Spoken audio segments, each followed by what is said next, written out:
தேர்தலுக்கு பின் விஜயுடன் கூட்டணி, பாஜக போடும் மாஸ்டர் பிளான், முக்கோண பிரம்மாஸ்திரம். தமிழ்நாட்டில் சட்டசபை தேர்தலுக்கு பின் விஜயுடன் கூட்டணி வைப்பதற்கான ஆலோசனைகளை பாஜக செய்து வருகிறதாம்.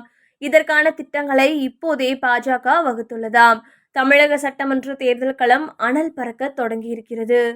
ஆளுங்கட்சியான திமுக ஒருபுறம் மீண்டும் நாங்களே என முழங்க, எதிர்க்கட்சியான அதிமுகவோ மீண்டும் எம்ஜிஆர் ஆட்சி என மல்லு கட்டுகிறது. ஆனால் இந்த முறை யாருக்கு தனி பெரும்பான்மை கிடைக்கும் என்பதுதான் கமலாலயத்தின் கணிப்பாக இருக்கிறதாம். டெல்லியில் இருந்து வரும் தகவல்கள் படி தமிழகத்தில் ஒரு தொங்கு சட்டசபை அமையவே அதிக வாய்ப்புள்ளதாக பாஜக மேலிடம் கருதுகிறது. இதை பகிரங்கப்படுத்தும் விதமாகத்தான் நேற்று புதுச்சேரியில் மத்திய அமைச்சர் ராமதாஸ் அத்வாலே பேசிய பேச்சும் அமைந்திருக்கிறது. தமிழகத்தில் எந்த கட்சிக்கும் பெரும்பான்மை கிடைக்கவில்லை என்றால் தேர்தலுக்கு பிறகு விஜயுடன் பேசி என்டிஏ கூட்டணி ஆட்சியை அமைப்போம், திமுக மீண்டும் ஆட்சிக்கு வராது. அத்வாலேவின் இந்த ஸ்டேட்மெண்ட் சாதாரணமானதல்ல.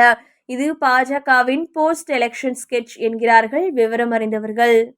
தேர்தல் முடிவுகளுக்கு பின் பாஜக கணக்குப்படி ஒரு மெகா கூட்டணியை உருவாக்க திட்டம் தயாராகி வருகிறதாம். விஜயின் டிவிகே இளைஞர்கள் மற்றும் புதிய வாக்காளர்களின் வாக்குகளை பிரித்து கிங் மேக்கராக உருவெடுக்கும். எடப்பாடியின் ஏஐஏடிஎம்கே எடப்பாடி பழனிசாமியை மீண்டும் முதலமைச்சர் நாற்காலியில் அமர வைத்து அவருக்கு பின்பலமாக இருப்பது. பிஜேபியின் பங்களிப்பு இந்த இரு துருவங்களையும் இணைத்து ஒரு நிலையான ஆட்சியை வழங்குவது. தற்போது விஜய் பிஜேபியை கருத்தியல் எதிரி என்றும் திமுகவை அரசியல் எதிரி என்றும் விக்கிரவாண்டி மாநாட்டில் சாடியிருந்தார். ஆனால் இப்போதெல்லாம் விஜய் பாஜகவை அடிப்பதில்லை.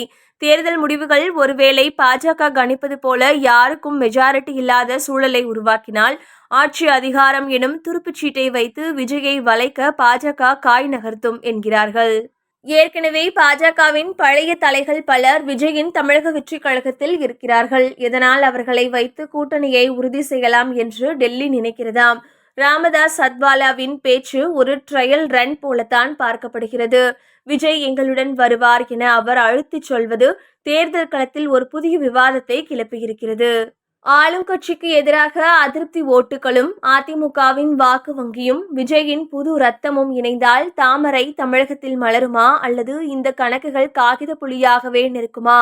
விஜயின் வேட்பாளர் பட்டியலில் இருக்கும் இள ரத்தங்கள் பல தொகுதிகளில் திமுக மற்றும் அதிமுகவின் வெற்றி வாய்ப்பை கிள்ளும் என உளவுத்துறை ரிப்போர்ட் கொடுத்திருக்கிறதாம். அதனால்தான் டெல்லி இப்போது விஜய் பக்கம் அதிகம் சாய்ந்திருக்கிறது.